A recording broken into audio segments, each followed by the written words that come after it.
सबको प्रणाम। हर हर महादेव। मैं सुष्मिता पांडे स्वागत करती हूँ आप सबका, आप सबके अपने चैनल शिव शक्ति लोकगीत 62 पर। आज मैं एक नाच गीत लेके आई हूँ, सुनिएगा। पसंद आएगा तो ज़्यादा से ज़्यादा शेयर कीजिएगा और लाइक कमेंट करके हमें बताइएगा कि आपको ये गीत कैसे लगा। गाने केवल एंजॉय के लिए बनाए जाते हैं, सुनिए और आनंद लीजिए। कोई अपने मन पर मत लीजिएगा, इस गाने को सुनिए, आनंद लीजिए। और अगर चैनल पे नए हैं तो चैनल को सब्सक्राइब करके बेल आइकन की घंटी को दबा दीजिएगा ताकि हमारी अगली वीडियो का नोटिफिकेशन आप तक पहुंच सके। तो देर ना करते हुए चलिए गाने की तरफ बढ़ते हैं। कगवा घूमी घूमी उड़ेला, बोलिया बोलेला।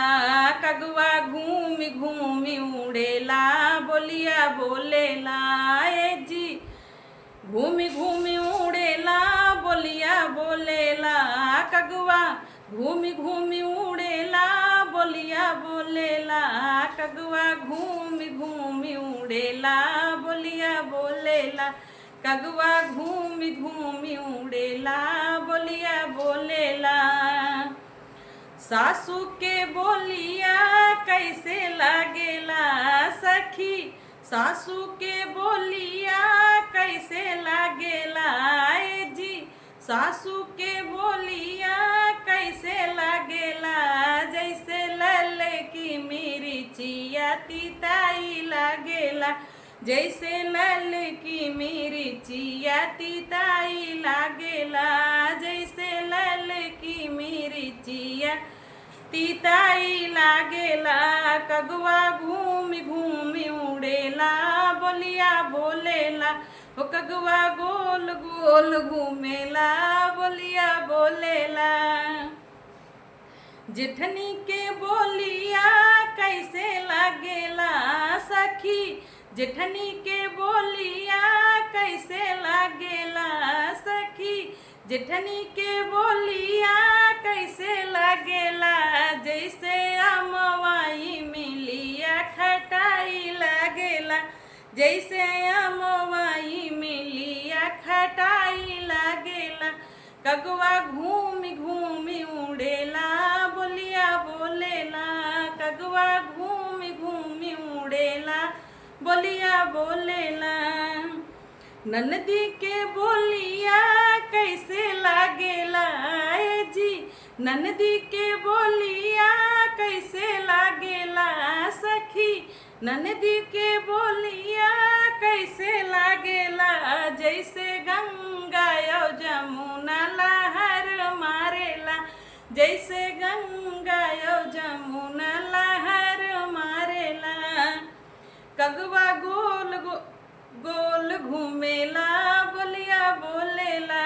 कगवा घूमी घूमी उड़ेला, बोलिया बोलेला।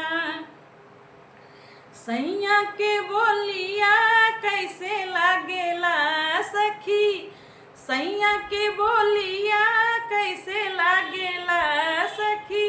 सैया के बोलिया कैसे लागेला, जैसे पेड़ा मिठाई रसगुल्ला लागेला। जैसे पेड़ा मिठाई रसगुल्ला लागेला। जैसे पेड़ा मिठाई रसगुल्ला लागेला। कगवा घूमी घूमी उड़ेला, बोलिया बोलेला।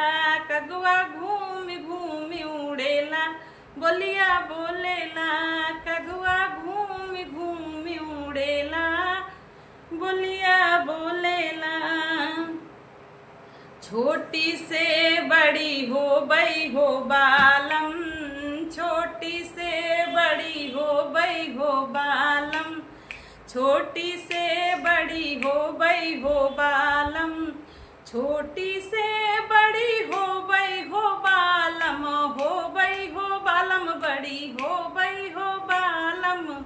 छोटी से बड़ी हो बई हो बालम।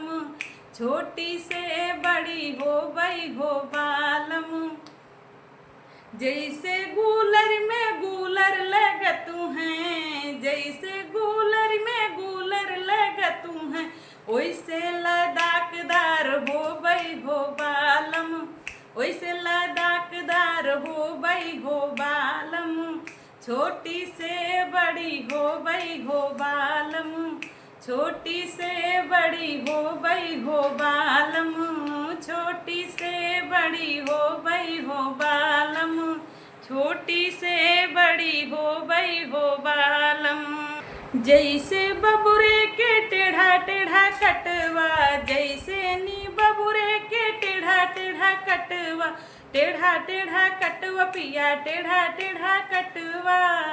जैसे बबुरे के टेढ़ा टेढ़ा कटवा, वैसे वैसे कटीलदार हो गई हो बालम, वैसे कटीलदार हो गई हो बालम। छोटी से बड़ी हो गई हो बालम, छोटी से बड़ी हो गई हो बालम। जैसे बसुआ की कैनी लचतू हैं, जैसे बसुआ की कैनी लचतू हैं, कैनी लचतू है पिया कैनी लचतू हैं। जैसे बसुआ की कैनी लचतू हैं, वैसे लचकदार हो गई हो बालम, वैसे लचकदार हो गई हो बालम। छोटी से बड़ी हो गई हो बालम, छोटी से बड़ी हो गई हो बालम, छोटी से बड़ी हो गई हो बालम, हो गई हो बालम, बड़ी हो गई हो बालम।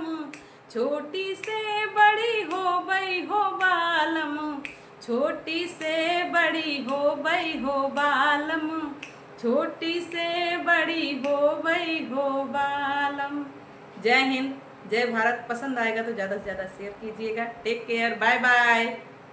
फिर मिलते हैं अगली वीडियो में किसी और गाने के साथ। तब तक के लिए बाय बाय।